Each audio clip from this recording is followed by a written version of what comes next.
Vapor Keys has gotten some awesome upgrades. It is a retro 90s inspired keys synth by Karani Sounds. It stacks electric sampled pianos with FM and wavetable sampled synths to create a blend of 90s and modern style sounds. Vapor Keys was originally a contact instrument, but it is now available in a standalone enhanced version of the VST. This new and improved version comes with several new features, including the Mark II version of Vapor Dimension, which is another standalone VST that I've covered in another video, and the new Ethos Reverb. It also comes with a third generator, which is specifically synths and pad samples, one which is tremolo or tape saturation, and the wow, which just adds a little bit of movement to the sound. The last feature, which is one of the best and simplest tools, is the randomizer. I'll dive more deep into all these features in this video, but first let's go ahead and check out some of the presets so you can hear what this synth actually sounds like. Let's run through some of the presets that are inside of Vapor Keys. So I have 80s Rewind. It's like a nice warm sounding analog synth. Departure. Like an eerie, creepy effect sound. Pretty cool for atmospheres and soundscapes. Desolation, that one sounds really cool.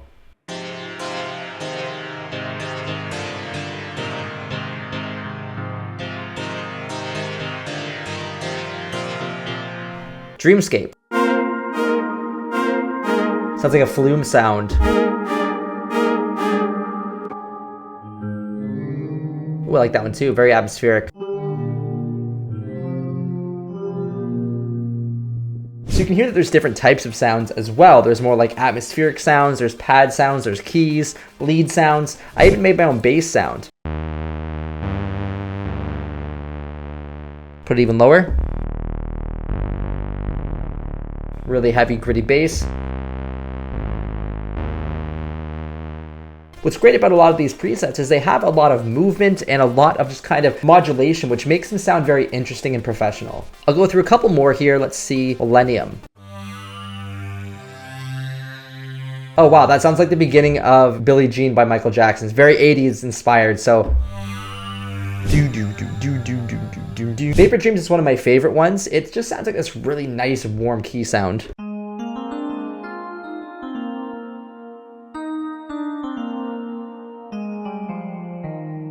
Now that I've gone over the presets, let's take a little bit more of a look under the hood and see how we can really shape and manipulate and create our own sounds using Vapor Keys. So I grabbed a new instance of Vapor Keys, totally default. So the way that we create sounds using Vapor Keys is by choosing within these different samples and layering them up and then changing them with the modulators and the effects. So I can go to the first sound. I'm gonna go ahead and grab one of these layers here, maybe Grand. That's just what that layer sounds like. And I can cycle through to a couple different ones. Golden Standard sounds nice. This one sounds nice. The warm sounds good, but I want something a little bit brighter, so let's do maybe the Rhodes. Nice, that sounds pretty good. And then I have the volume, obviously pretty self-explanatory. And then you have some shelving as well. So if you want to cut a little bit more of the lows out, or cut out some of the highs, make it a little bit brighter. Some fine tuning, which we'll touch on in a second, and then of course the octave. Then I have over here my ADSR, my attack, decay, sustain, and release. I can adjust the shape of the sound's amplitude, so the volume of the sound. I'll keep the sustain just a little bit lower, maybe a bit of like a slower decay, and then the release up a little bit, so we get a little bit of movement in the sound. Maybe a little bit more sustain. One of the biggest struggles for music producers is that when they're trying to create sounds from scratch, it's very intimidating, especially as a beginner, because you're usually working with oscillators or working with wavetables, and they just sound really bad if you don't know what you're doing. They can sound super buzzy and annoying and kind of difficult to imagine what it'll sound like when it's more refined and sounding better. What's great about Vapor Keys is that you're using samples that already sound good, so it's really easy to get a good layered sound just by grabbing these different layers inside of the sound generators, mixing them together with different volumes, different octaves, and then modulating them. So let me show you an example of that right now. Let's just hear how this one sounds by itself. Oh, it's very low. Maybe go a little higher, something like this. So I'm layering out the Midway Rhodes and the Fairlight 5, and it sounds like this. I'm layering up both sounds now, and they sound like this together. Maybe adjust one of the octaves so it's a little bit lower. Ooh. That's cool. And then I'm going to go into the synth here and just grab a random one. So I don't know much about these ones. The synth pluck.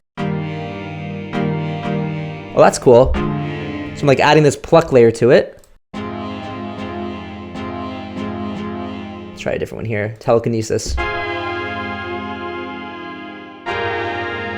This completely changes the sound.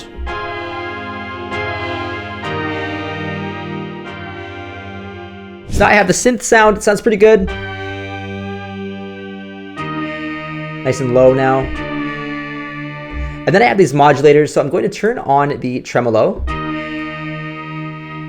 You can hear it right away start to give it like a wafting. Just adding a little bit will give it some movement. And then the fine tuning, I'm going to push just a little bit up and a little bit down on the first and second generator here. It just gives it a bit of width and detune and makes it even more interesting. All right, so turning on the wow now. You can hear that it just adds like a bit of a rough kind of detune. Very obvious sounding. If I turn it back down. I'll turn the tremolo off so we're just focusing on the wow.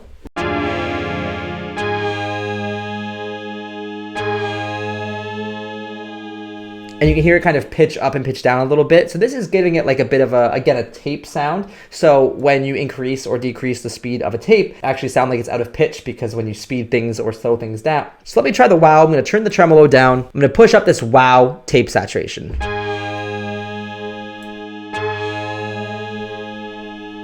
So you can hear it modulating the pitch a little bit. So just a little bit would be nice to add a bit of movement and detune.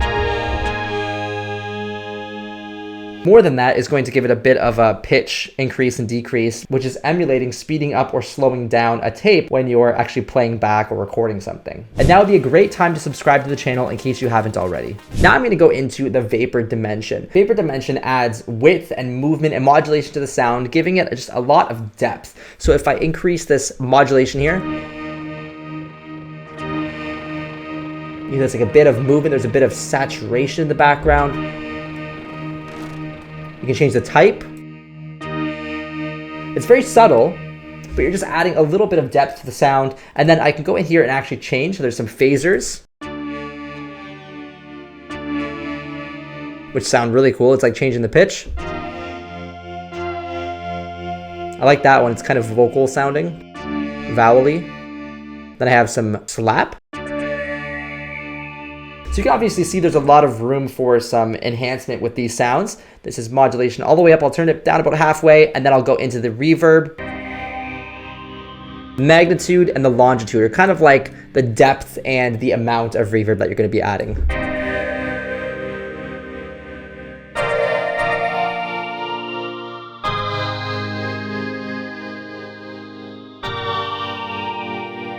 Like that was really easy to make this cool, very retro sounding stringy pad.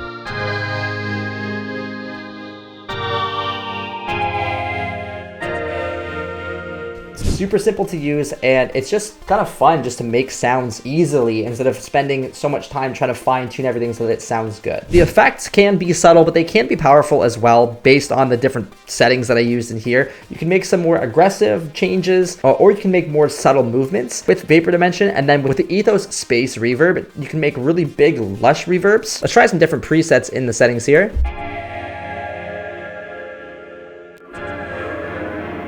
Ooh. That's dark. Whoa. Swell. Wow, so you can make some really interesting reverbs here. Maybe let's do a smaller one, like a plate reverb.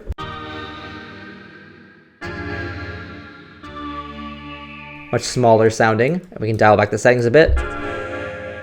The Ethos Space Reverb, you can also make really big and interesting kind of warping sounding reverbs, or you can make just simple reverbs that are just adding a little bit of space and tail to the original sound. And then the effects actually have the dry wet down here. So you have the Vapor Dimension and the dry wet of the Ethos Reverb. So if you want to just dial in a little bit or a lot, you can obviously affect that with the dry wet here. You have a keyboard here in case you don't have a MIDI keyboard or you want to just click instead of playing it.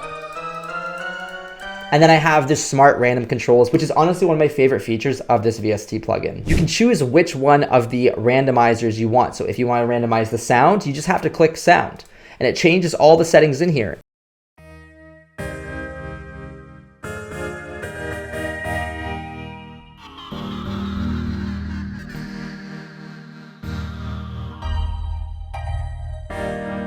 It's super cool because you can create sounds instantly that if you don't like it, you just click it again. Don't like it, click it again until you find something that you like, and it creates sounds that maybe nobody else has because it's completely random. And then you can change the dimension settings.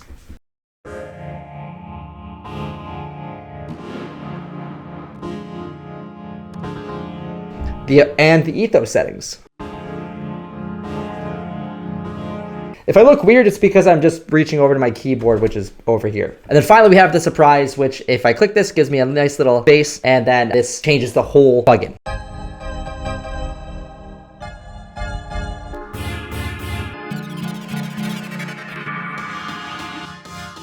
Which just gives you crazy cool sounds, and then you can just keep saving these as you find ones that you like and then reuse them later on inside of the presets that you have. Being a deep progressive house producer myself, I definitely will find a use for a lot of these different sounds, whether it's making strings or pads or atmospheric sounds or even arps. I would definitely find a use for these in my music. If you want to download Vapor Keys, click the link in the description below. If you want to check out another one of these plugins, check out one of these videos right here where I covered another of Karani Sound's VSTs.